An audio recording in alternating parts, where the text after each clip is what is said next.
This is my life. This is the hole I live in, a cave I hibernated. I have beautiful, pristine yellow tablets, ready to go. Nice fresh blocks of pencils. I'm all set.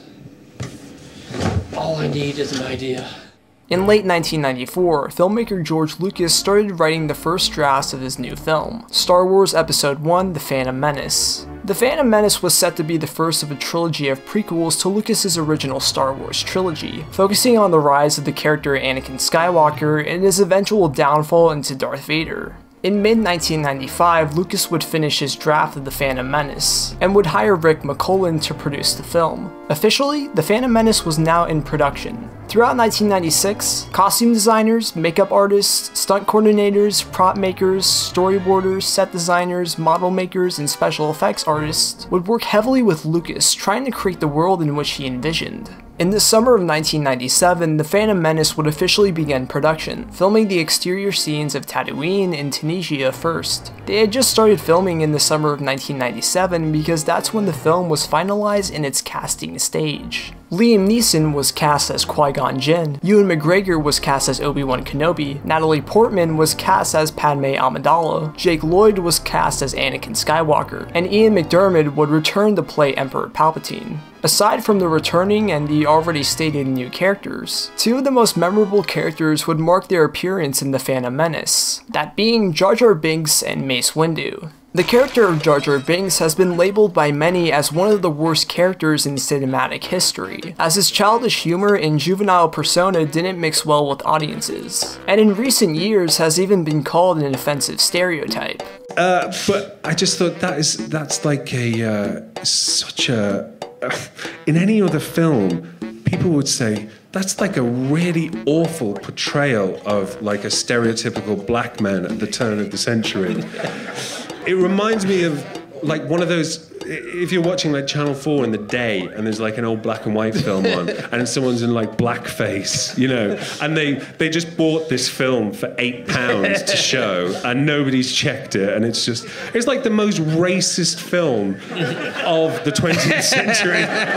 However, the character of Mace Windu has been revered as one of the best characters that was ever introduced in the prequel trilogy, as he's still honored within the Star Wars fandom to this day, as many wish that his character be included in future Star Wars material. Jar Jar Binks was played by up-and-coming actor Ahmed Best, and Mace Windu would of course be played by Samuel L. Jackson. However, in recent years, it appears that the casting for these two characters could have been drastically different than the finished product, as it turns out that two of the most influential figures in music history wanted to play these two characters respectively. These two artists were Tupac Shakur, the king of hip-hop, and Michael Jackson, the king of pop. This may seem extremely far-fetched, and it's almost like one of those crazy stories that tabloids have been making up for decades. But actually, all of this is allegedly true, and both have significant evidence proving so, though again, it's all alleged and word of mouth.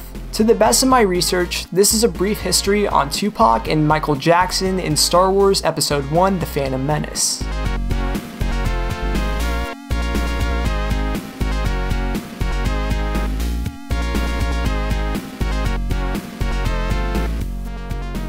Let's start with Michael Jackson first. Our story begins in 1977, which was of course the year when the first Star Wars film was released in the theaters. But 1977 would also mark the on-screen debut appearance for Michael Jackson as an actor, as he had just starred in the movie The Wiz, an all-black retelling of The Wizard of Oz, with Jackson playing the Scarecrow, starring alongside Diana Ross, who played Dorothy. The Wiz was a critical and commercial failure, but it was important to Jackson's career since this was the first time that he would ever work with legendary music producer Quincy Jones, for which he would exclusively produce Jackson's next 3 solo albums. In 1979, Jackson would release his 5th solo album, Off the Wall, which was a fairly successful album but wasn't what Jackson was expecting the success to be. In particular, he only won 1 Grammy for the album, though it was his 5th solo album. Off the Wall was Jackson's first solo album after his departure from the Jackson 5 and Motown Records, as Jackson wanted his new start to be huge. But that huge moment would of course come in 1982, as after much hard work and anticipation, Jackson would release one of the most iconic albums of the 20th century, Thriller. He made Thriller.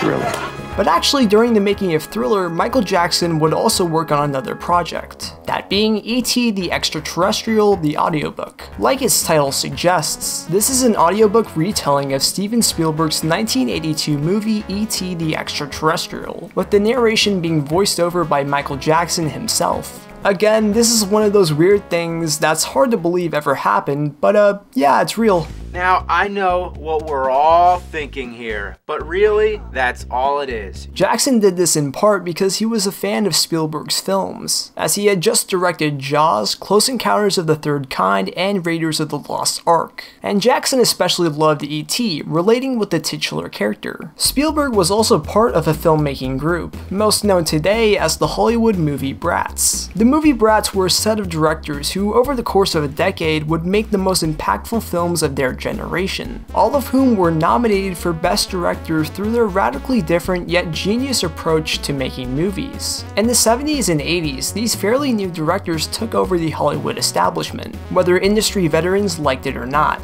It was composed of Francis Ford Coppola, Brian De Palma, Martin Scorsese, Steven Spielberg, and George Lucas. Jackson was also a huge fan of the work of George Lucas, mainly Star Wars and Indiana Jones. Jackson was such a big fan of these two filmmakers in particular that he wanted them to direct music videos for the Thriller album. Unlike his previous works, Jackson wanted to have music videos for the album that were well-crafted short films that told stories, that were made by industry professionals. However, both Spielberg and Lucas were preoccupied with other projects, mainly Indiana Jones and the Temple of Doom, so instead they enlisted other directors for the music videos, most notably filmmaker John Landis for the Thriller music video, debatably the most iconic music video to ever be shot. And after the success of the Thriller music video, Jackson wanted to make more films, and contacted Disney in the mid-80s for a film deal. CEO of Disney at the time, Michael Eisner, and then head chairman Jeffrey Katzenberg, wanted Jackson to star in a short film that would exclusively play in Disney theme parks. This short film would be a 4D experience with elaborate effects pampered throughout the whole theater. The original concept was to make a film in which Jackson explored Disneyland after hours, with the Disney mascots coming to life. Jackson also wanted to make a short Peter Pan inspired film, in which Jackson would of course play the titular character. But all of this was scrapped to create a more science fiction plot, as the film was already set to be played in Tomorrowland. Jackson initially wanted Spielberg to direct the short, but he was too busy working on his film The Color Purple. Disney then enlisted the help of George Lucas, as he was already working on Disney's Star Tours ride, and had a history of working with Eisner on the Indiana Jones movies. However, Lucas would only be producing and co-writing the film, as he enlisted Francis Ford Coppola to direct the experience, in which he did. Coppola would then come up with the name Captain EO, which was based on the Greek mythology tale of Eos, the goddess of the dawn, since like Eos, Eo would be bringing light to a dark planet. Captain EO was shot throughout 1985 to early 1986, being one of the most expensive films ever made for its 22-minute length.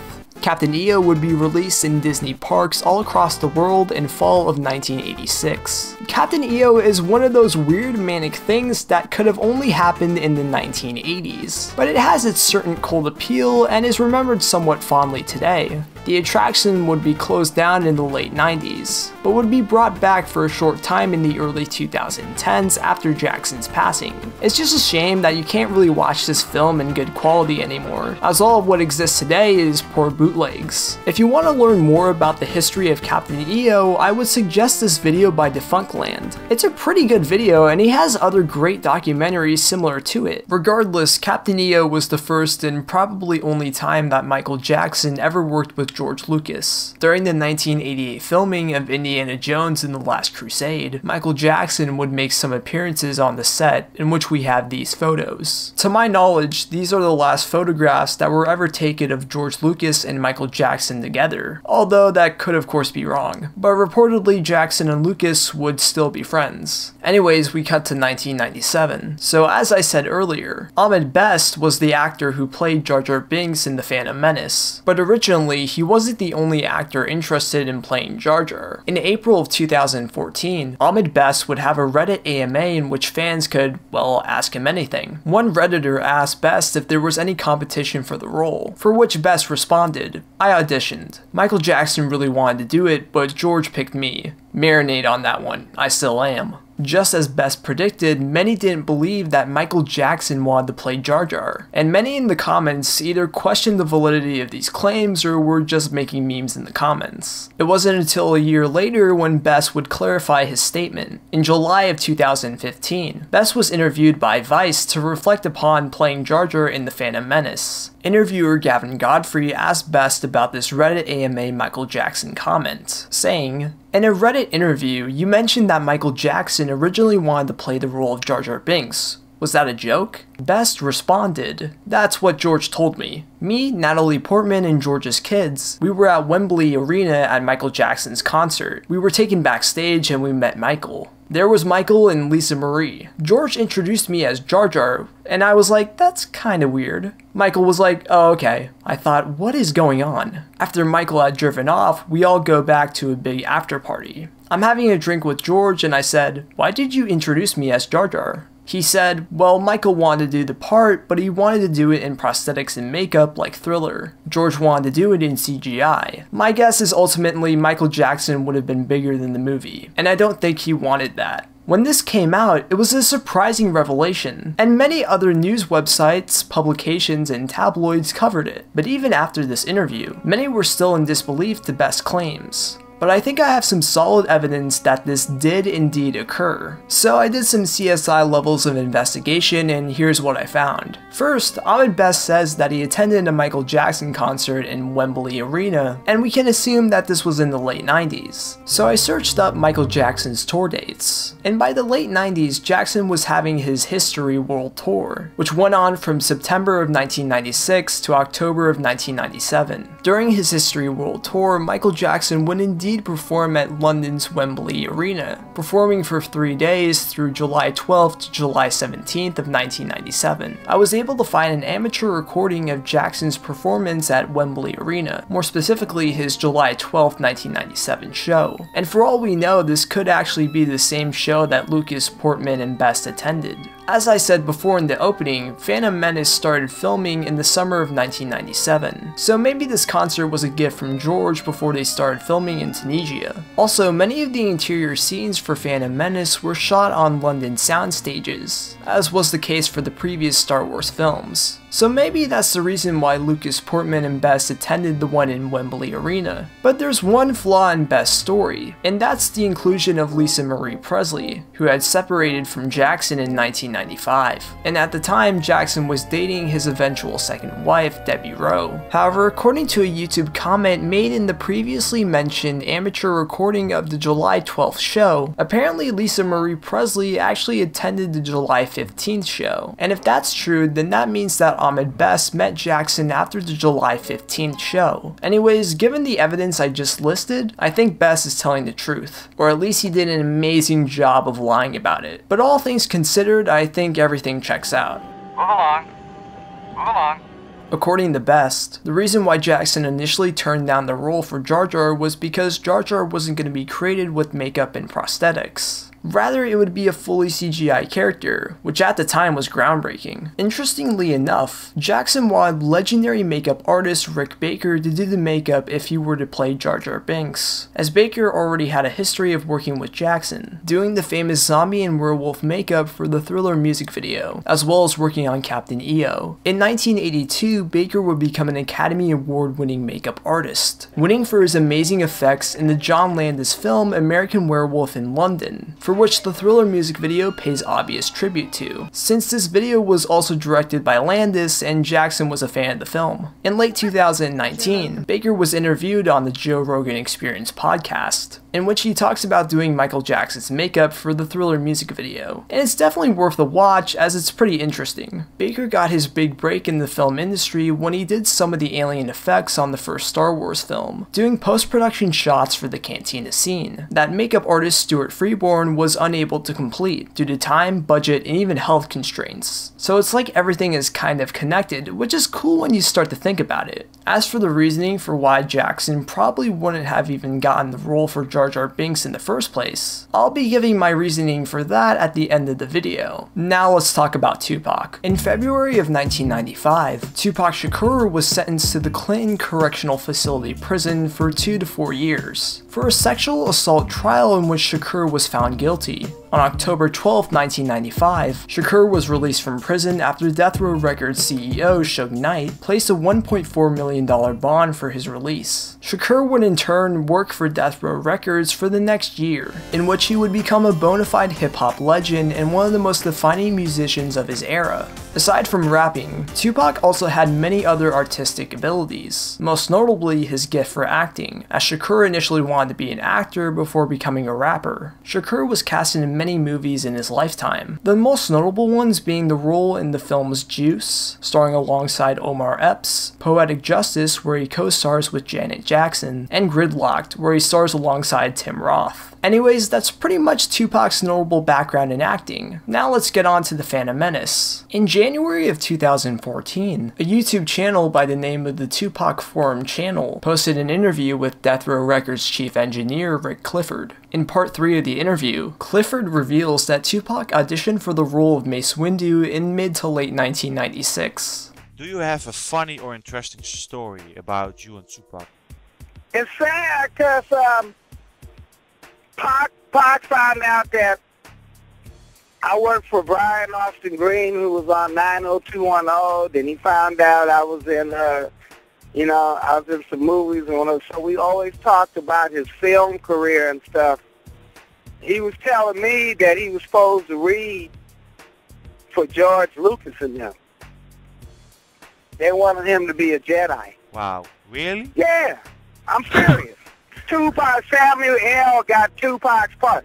Wow. Yeah, because he said, "Old man," he called me old man. He said, "Old man, keep your fingers crossed." I got 3 movies coming up. One of them I got to read for George Lucas. Wow, man. Thanks a lot for sharing this great information.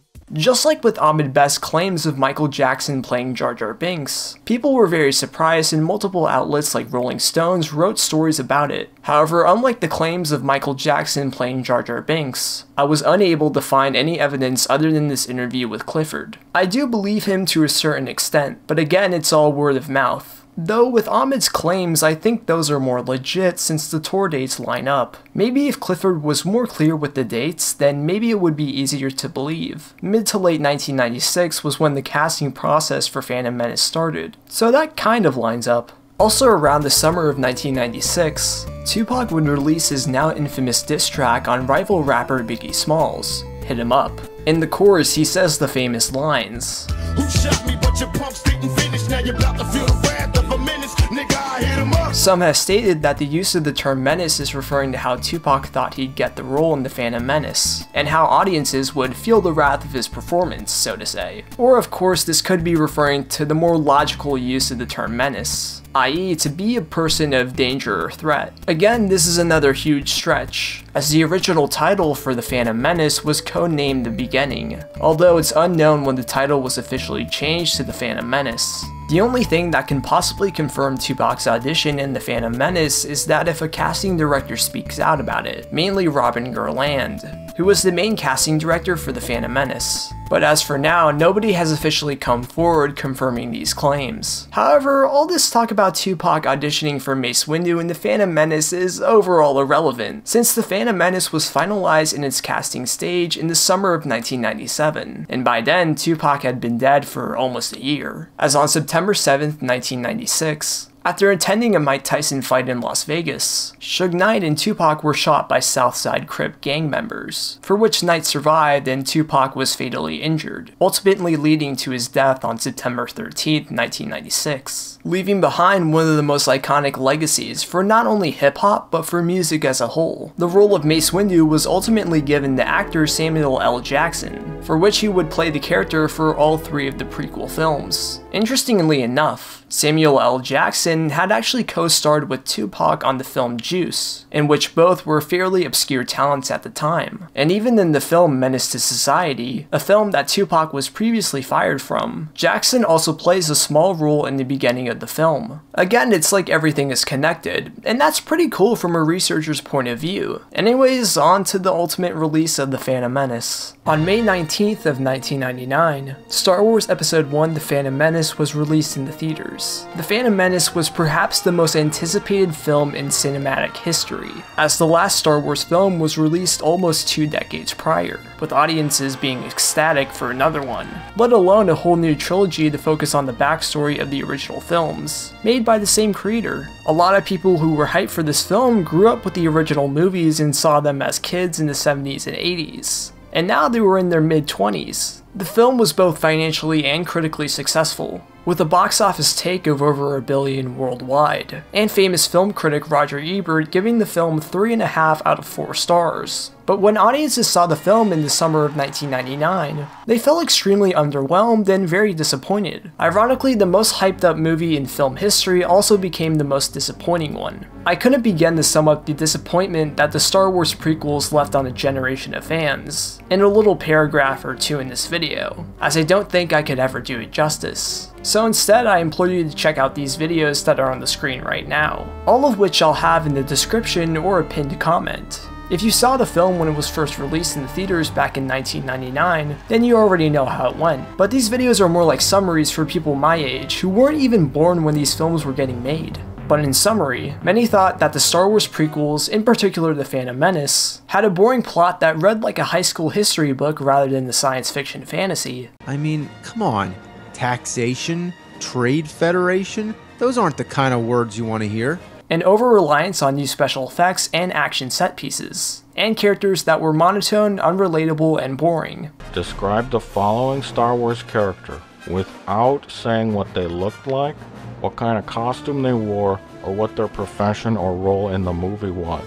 Describe this character to your friends like they ain't never seen Star Wars. Queen Amidala. That is going to be fucking impossible because she doesn't have a character. But the only character that wasn't monotone or boring turned out to be the most hated character in cinematic history, that being Jar Jar Binks. I think all that has been said about Jar Jar Binks over the years has been said 1,000 times. But to reiterate, Jar Jar Binks is an annoying and infuriating character that doesn't fit the vibe of the movie at all, and whose sole purpose of being there is to entertain kids and sell merchandise. See, my grandkids, they come over and they play and they leave their stupid Star Wars shit around. The Qui-Gon sucker. They didn't even eat the sucker. Not a lot of people today agree upon others' opinions when it comes to the Star Wars franchise as a whole. But if there's one thing that audiences probably unanimously agree upon today, is that Jar Jar Binks is one of the worst characters of not only the franchise, but also film history as well. Any way you look at it, whether you're a die-hard fan or a casual viewer, he just doesn't work. In fact, during the early 2000s, there was a popular fan edit of The Phantom Menace, appropriately titled The Phantom Edit, which among other changes dubbed over Jar Jar's dialogue and changed it to an alien dialect, as well as editing out the more slapstick elements of the character. Many obviously critiqued the character of Jar Jar on the basis that George Lucas was the sole creator of it. And while that is definitely true, what I found while researching is that Ahmed Best had a lot of creative control when it came to portraying Jar Jar, and how he acted in the film. So from what I've read, he was the creator of Jar Jar's voice and mannerisms, meaning he was more than just the actor who played him. When The Phantom Menace was released, Best was very disappointed that audiences hated his character. And some of this criticism wasn't just about Jar Jar, but also went after Best personally, in a pre-social media age of the internet. Best received multiple accounts of harassment and threats. So much so that in the early 2000s, Best almost took his own life by jumping off the Brooklyn Bridge. Thankfully he didn't, and Best has only came out about this in recent years. There's a video of Best talking about just this, and I'll have it linked in the description, but it's some pretty heartbreaking stuff. But even Best admits he wasn't the only one who got it the worst, as actor Jake Lloyd, who played Anakin Skywalker, didn't end up in a much better fate. Lloyd, who was only 8 years old when he played Anakin, received a similar backlash to Best, but got it even worse since kids in school and the media would constantly make fun of him, with Lloyd deciding to quit acting in 2001. In 2015, Lloyd verbally and physically assaulted his own mother. And later, it was revealed that Lloyd had been diagnosed with schizophrenia, to which he is still struggling with to this day. Sadly, Best and Lloyd's struggles with the media when it came to their Star Wars roles doesn't just pertain to them, as when Attack of the Clones and Revenge of the Sith came out, Hayden Christensen would receive some backlash for his performance of Anakin Skywalker, with him also somewhat quasi-retiring from acting. And most recently, Kelly Marie Tran for her role as Rose in The Last Jedi, with her quitting social media. Anyways, I need something to lighten the mood, so let's just get on to the conclusion. And more importantly, my reasons for why Michael Jackson and Tupac Shakur probably wouldn't be in The Phantom Menace even if they were casted in it. But before that, let's talk about two misconceptions with these casting rumors. First is that it's not entirely known if Tupac auditioned for the role of Mace Windu specifically, as it could have been just a random Jedi in the background or something. I think the reason why Rick Clifford says Mace Windu in particular is that he's the only main black Jedi in the film. And I was unable to find if Mace Windu was specifically envisioned as a black character from the start, or if he morphed into one as Samuel L. Jackson was cast as him. The other misconception about these casting rumors is that George Lucas didn't specifically envision Tupac or Michael Jackson to be these characters.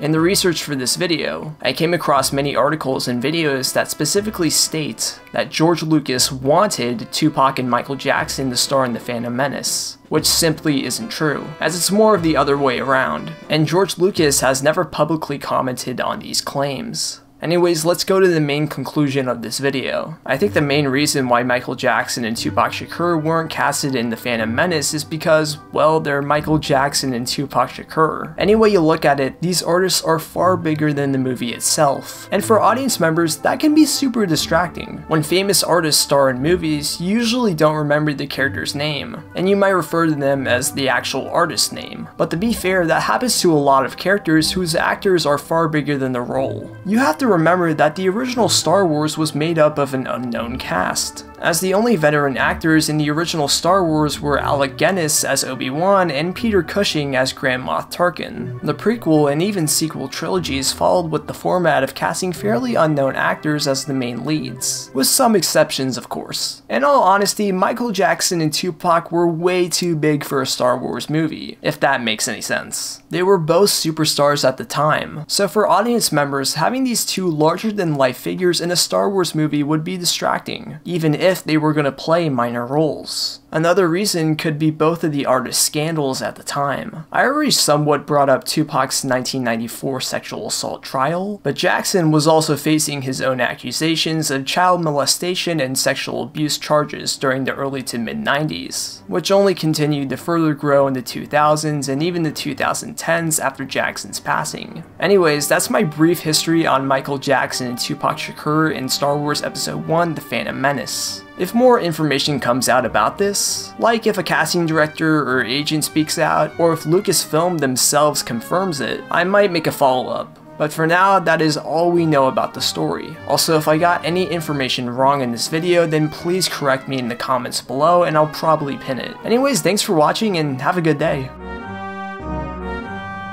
Okay, so I was originally going to put this part in the Phantom Menace segment of the video, but it didn't really fit inside that well, so here's a little bonus. I think it's rather interesting that people my age actually tend to like the prequels better than the original trilogy. And if you guys didn't know, I'm a very big Star Wars fan, but not a fan of those lame original ones, dude, only the prequels. Like, I full-fledged, fully believe in my heart. You know, I'm gonna get a lot of hate for this. Anakin Skywalker, Hayden Christensen, is the best character of all time. F Luke, F Han Solo, only Hayden, dude.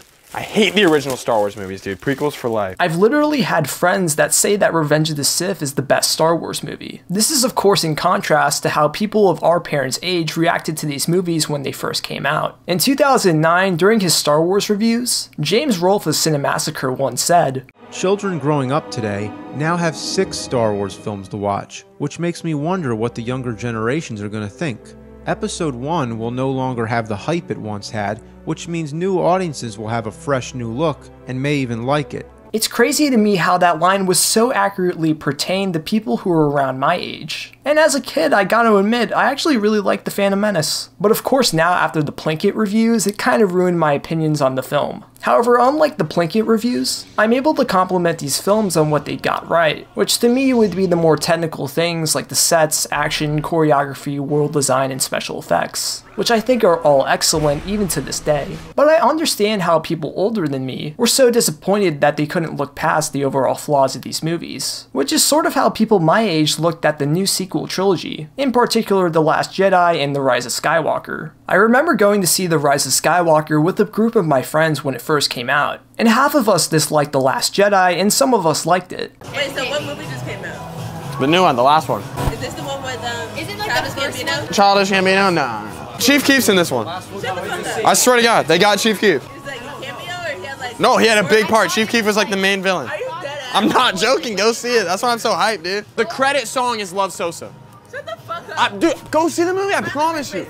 I promise you. I personally hated The Last Jedi, so I wasn't really looking forward to seeing it and had the lowest of expectations. But somehow the movie was even worse than my already low expectations. And surprisingly, everybody was on the same page that I was on, as we all hated this movie. It was essentially the real-life version of that South Park episode when the kids first saw Indiana Jones and the Kingdom of the Crystal Skull. My friends were literally flipping off the movie theater and cussing outside the theater. And I literally had to tell my friends it was just a movie and the other ones are still good. I've never had that simultaneous hatred for a movie before, especially after we all saw it in a theater, and how everybody physically and emotionally expressed their hatred for this terrible movie. All of us were around the same age as well, and I wouldn't be surprised if the way that we reacted to these films are similar to how our parents reacted to the prequels. It's like history is repeating itself. Again, it's like poetry, so if they rhyme. Every stanza kind of rhymes with the last one. But that may also mean that people younger than us might have the same feelings towards the sequels that we do for the prequels. Anyways, I just think that's fascinating as all hell. And let me know in the comments if you have similar feelings. Okay, so originally that was going to be the true end of this video, but I found something extremely fascinating while in the editing process of this video. So when I talked about Michael Jackson and George Lucas's relationship prior to the Jar Jar Binks casting, I showed photos of Jackson showing up on the set of Indiana Jones and the Last Crusade, where Jackson reportedly made several appearances. In that section, I showed this photo in particular, which I said was the last photograph of Michael Jackson and George Lucas pictured together. At first, this photo seems pretty normal. You got George Lucas there, Michael Jackson here, and Harrison Ford and his wife right here. But who are these three people? Well, the woman to the right of Lucas is Lee Chin, who was currently dating Lucas. Lee Chin would later marry a guy named Peter Rogers, and together they would have a son called ER. I say ER in parentheses since this kid would later become one of the most infamous mass shooters to date, carrying out the 2014 Isla Vista shooting, which led to the deaths of 6 people. Before the shooting, ER would post a 107,000-word manifesto, in which the mass shooter details his upbringing, in which he states that his mom used to work for and date George Lucas in the late 80s, and how his family was frequently invited to the Star Wars prequel premieres. The killer even states in his manifesto that the Star Wars prequels are some of his favorite films, with him quoting an Attack of the Clones line in his final YouTube video before his quote-unquote Day of Retribution. Star Wars references or not, the manifesto would become extremely infamous online, and inspired many other copycat mass killers who murdered people for similar reasons, with many linking this event in particular to be the founding of the deeply misogynistic community online. Anyways, the kid pictured to the bottom left of Jackson is child star James Safechuck, who was friends with Jackson starting in 1988. Which is presumably when this picture was taken, since that's when Last Crusade was filming. The woman left to James Safechuck is his mother, Stephanie Safechuck. In 2014, James Safechuck would publicly accuse the deceased Jackson of child molestation, claiming that he was sexually exploited by Jackson from 1988 to 1993. Safechuck would also file a lawsuit that year as well, and would later appear in the 2019 documentary Leaving Neverland, which also features other alleged victim Wade Robson. This photo in particular, with Jackson, Lucas, Ford, Lee Chin, etc., was used in the Leaving Neverland documentary, so that's where it presumably comes from. And we even went to the set of the Indiana Jones movie And Harrison Ford took me outside and showed me how to use his bullwhip. And then he gave me the bullwhip.